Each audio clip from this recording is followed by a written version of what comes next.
That's on my life. That's on my life. I'm trying to burn this pack. Somebody get a life. That's on my life. Fuck her right. Stand that nigga. Yeah, motherfucker. Oh. Hood niggas, you know what this is. I'm in this bitch just like a chick about to have a kid. Smell that pack cause it ain't zip or it don't have a lid.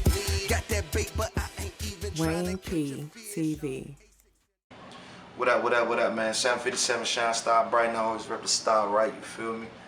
Yeah, Star Galaxy, motherfucker building. But look, we gonna get into a couple topics today, man, on Wayne P TV, you feel me?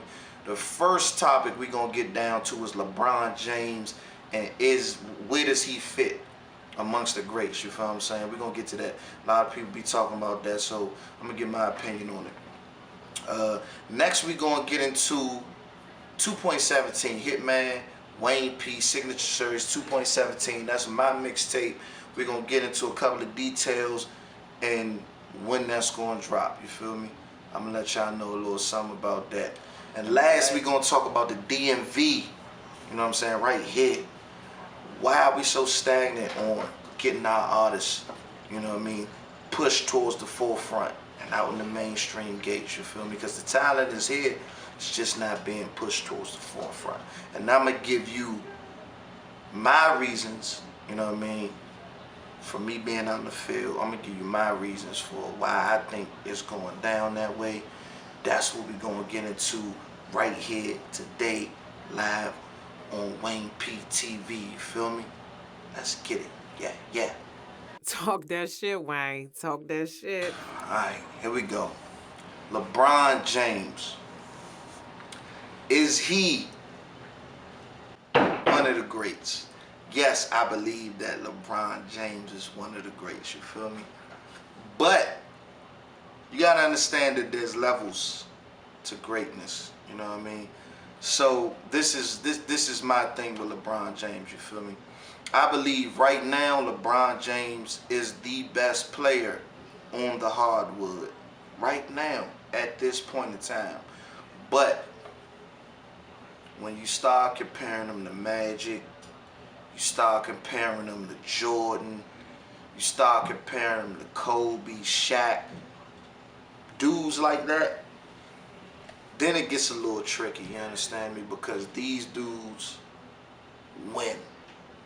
And LeBron James is starting to build a reputation for not being able to win. And when I say win, I mean win the big one.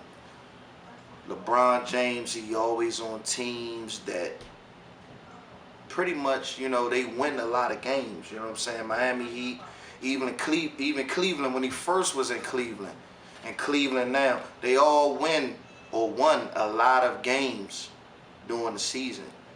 You know what I mean? Get all the way throughout the playoffs, and they get to the big show, and then somehow Bron comes up short.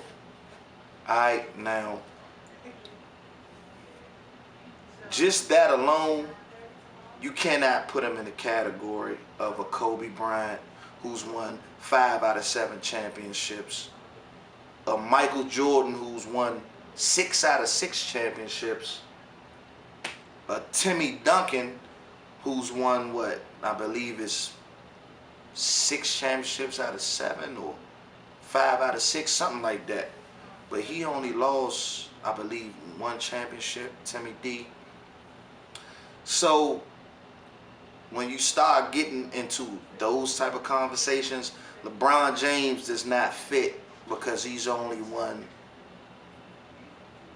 2 championships out of 6. It doesn't compare. You know what I mean? I don't care what excuses you want to bring to the table. It just doesn't compare. You know what I mean? So, in my opinion, LeBron James is the greatest player of his era. But LeBron James, as far as winning, cannot match up to some of these greats that are consistent with winning in the finals, winning during the season, and coming away with it all, man. You know what I'm saying? As a true champion would. You know what I mean? And there's reasons for that. But it's not the reason that y'all say it is. This is y'all reason. Oh, LeBron James, he doesn't have enough help. He doesn't have this. He doesn't have that. Come on, man, stop it. He got all of that. This dude has played on good, well-placed teams. He's got all the weapons, because what they do with LeBron is they know LeBron is the best, and then they surround him with all type of weapons that he can use. And he's been on good teams. You know what I'm saying? Apparently, because they be whooping ass. You know what I'm saying? So he just don't win when it counts.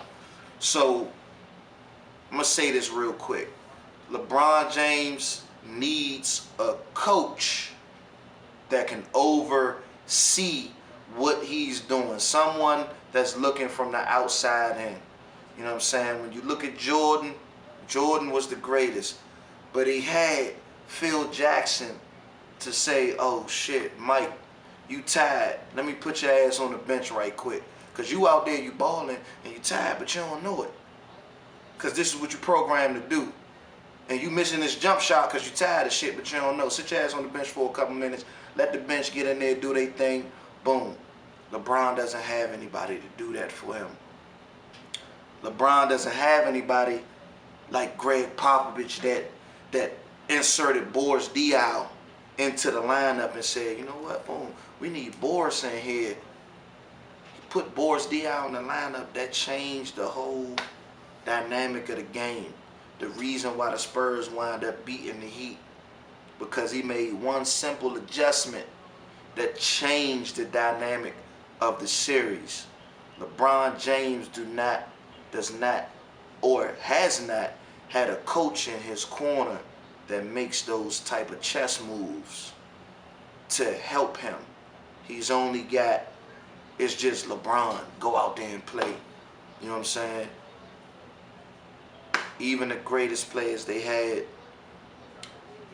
the sixth man and the secondary lineup come in and lift them up. They might be losing, but the bench players come in and bring them back. Well, they might be winning, but the bench players maintain the lead. You know what I mean? So that's what LeBron is missing, man. He needs a coach that can see the game from the outside in and assist his greatness as the others had. The others, they had guys, good coaches to assist their greatness. That's what LeBron James is missing. He's not missing a team because he always has a team. You feel me? That's how we going to do that. Talk that shit, Wayne. Talk that shit. All right, boom. Let's get to it. 2.17. Hitman Wayne P. Signature Series, you understand me? Now, this whole thing right here, salute to my cousin, man. Sean Hatton, Bull Gunner. You know what I mean? This is all inspired by him. You know what I mean? I was doing music for a while, and I was just good at it. You know what I mean? But my cousin passed away, you feel me? He was younger than me, and it made me realize that you don't have as much time to make your mark as you think you do. When you get complacent in life and you sitting back and you cooling and you just floating, you know what I mean? Something impactful like that can happen and make you realize and wake up and smell a coffee and say, damn, you know what I mean? I never expected him to go before me, you know what I'm saying? I never expected to have to go to his funeral, you know what I'm saying? My younger cousin that I raised up, I never expected to have to go to his funeral and look at him. I always thought he would be looking at me. So these are the things, you know what I mean, that can wake you up and make you realize that, you know, time is you never know what can happen, you know what I mean? So that's why I named it 2.17. 2.17 is basically February 17th. That's his birthday, you know what I'm saying? That's my salute to him, my motivation, you know what I mean? So with the mixtape, man, right now, the mixtape is done. It's done, straight fire. But basically at the end of the day, there's some things going on, you know what I'm saying, behind the scenes, you know what I mean, I'm not necessarily going to speak on, but there's some things going on that got to be ironed out, you know what I'm saying, you know what I mean, for us to drop the mixtape how we want to and to present it the way that we want to, you know what I mean. Perfection takes time, you know what I mean, so that's what that is, man. We gonna chill on that, and I'm gonna continue to update y'all on that, man. But we're not gonna stop working. I'm working on other projects, other music, videos gonna get dropped. You know what I'm saying? Matter of fact, we got the whole time video. You know what I mean? We probably gonna drop that sometime in the next week or so. We gonna get that done, out the way. You know what I'm saying? I got hella music, man, that I'm just going toss to y'all, man. You know what I'm saying? Hella classic shit. So, yeah, we just trying to make sure, you know what I mean? You know, when you get on the field and you get in the game, you want it to count. You know what I mean? You don't want to just be out there. You know what I mean? Just playing. You want to get out there and you want to make use of your minutes. So that's what we're doing with 2.17, you understand me? So that's how that's going to go. But like I said, you know, we still got a whole lot of other shit, man, that I'm going to drop on y'all head. So be on the lookout and keep y'all updated, man. Like I said, whole time video coming soon. You know what I mean? Got the motherfucking high definition, you know what I'm saying? 1080 Wayne P. That's gonna drop, you know what I mean? That's gonna be some real different type shit. Y'all gonna love it, man. Shout out to JoJo, you know what I'm saying? Shout out to, you know, Deezy, you know what I'm saying? They putting together some good music, some good tracks on that, you know what I'm saying? A couple other dudes I'm gonna work with on that, you know what I mean? But like I said, man, I'm always in the booth, I'm always working. So believe that, you know, it's a lot of content coming out for y'all, man. A lot of good music, you feel me? But that's that. As far as 2.17 goes, we keep y'all updated, you feel me?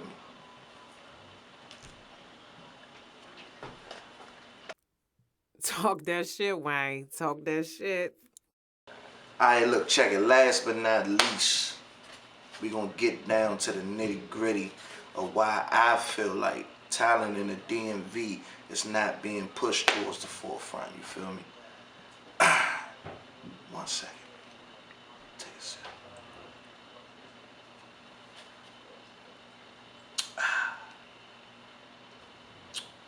Good old yak on your chest, you feel me? Alright. I've been doing this for a while, you know what I mean? And I've come across a lot of talent, you know what I mean, out here. You feel me? And I feel as though by, you know, maneuvering in the field a little bit and starting to see how things go, I'm going to give you this example and then you're going to get the picture of what I'm saying. Smack DVD. Smack White. You feel me? This dude was taking talent off the streets. You know what I mean? He was taking dudes, putting them in front of the camera, letting them battle, and he was putting the content out. You know what I mean? That content began to grow. They started to see that people like this content. You know what I mean? And he pushed that content. Now, he did not charge these guys a dime to record these dudes, these talented dudes battling each other. All he did was set it up, record it, and put it out. People liked it, started to grow. Now, Smack now, to this day, Smack is somewhat of what you call a iconic figure. The events that he throws, Drake is there. Dudes come to see these events. You know what I'm saying? Celebrities come to see these events. Drake comes out. Busta Rhymes, Fabulous, Lloyd Banks. They got sponsors, exclusive vodka, people sponsoring and putting up money to fund the events. You know what I mean? Investors, you know what I mean? Who else been there? Method Man. All types of dudes come, celebrities come to see these events. You know what I mean? And they see Smack now as an iconic figure for what he has done, you know what I mean, for battle rap, you know what I mean? And this all was done because he loved battle rap so much that he just got two dudes together and let them battle and put it out, you know what I'm saying? He didn't go out there and say, man, you know, I'll record y'all the battle, but I need 500 from you and 500 from you, and then we can make the battle happen. No, he just said, oh, look, you got bars. You got bars. Y'all niggas nice. We need to record this shit. And guess what? At the end of the day, Smack still comes off. Even though he didn't charge these dudes a dime, Smack still comes off. You know why? Because at the end of the day, it's his brand that's being promoted. URLTV.TV, Smack is being promoted. Every time a battle goes out, Smack and URLTV is being promoted. So when these talented dudes get on his platform and perform, they get the notoriety and the name, but also the smack. You feel what I'm saying? So it's a win-win situation. Now, with that being said, this is how things are organized in the successful areas that artists are being breeded. Atlanta, Philly, you know what I mean? New York. These areas that our artists are constantly being breeded, they understand that when we have talent, we gotta hop behind it. We gotta get behind it and we gotta push it. So that means if we gotta spin this nigga on the radio, we gonna spin him. That means if we gotta spin him in a club, we gonna spin him. That means if we gotta give them platforms to do shows on, we gonna give them those avenues. If we gotta introduce them to such and such, we're gonna introduce them to such and such. Because at the end of the day, once we do that, if he's what we believe him to be, he's gonna excel because the people are hearing him and seeing him on a regular basis.